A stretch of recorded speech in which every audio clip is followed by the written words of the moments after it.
Hello friends, welcome to Vamsi Edutech. ఈరోజు మనం ఆదాయ సూత్రాలపై వ్యాఖ్యానాలను తెలుసుకుందాం. ఆదాయ సూత్రాల గురించి మేధావులు క్రింది విధంగా వ్యాఖ్యానించారు. వాటి గురించి మనం తెలుసుకుందాం. కాంపిటేటివ్ ఎగ్జామ్ పాయింట్ ఆఫ్ వ్యూలో ఇవి కూడా చాలా ఇంపార్టెంట్ అనమాట. వీటి గురించి కూడా ఒకసారి తెలుసుకుందాం. మొదటిది, ఆదాయ సూత్రాలు సౌలభ్యం కోసం చెల్లించే ముందు తేదీ వేసిన చెక్కులు వంటివి అని చెప్పి కేటీ షాయన్ వ్యాఖ్యానించాడు అనమాట. పోస్ట్ డేటెడ్ చెక్ అనమాట.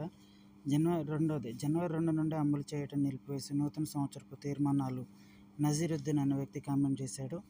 చెత్తబుట్టకే పరిమితమైన ప్రజల భావోద్వేగాలు టీటీ కృష్ణమాచారి కామెంట్ చేశాడనమాట.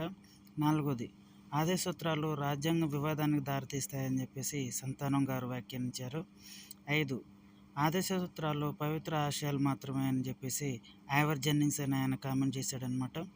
ఆదాయ సూత్రాలు రాజ్యాంగానికి ప్రాణం వంటివని ఎల్ఎం సింఘ్వి కామెంట్ చేశాడు. ఆదాయ సూత్రాలు అన్నీ అమలైతే భారతదేశం భూతల స్వర్గం అవుతుందని చెప్పేసి ఎంసీ చాంగ్లా వ్యాఖ్యానించాడనమాట.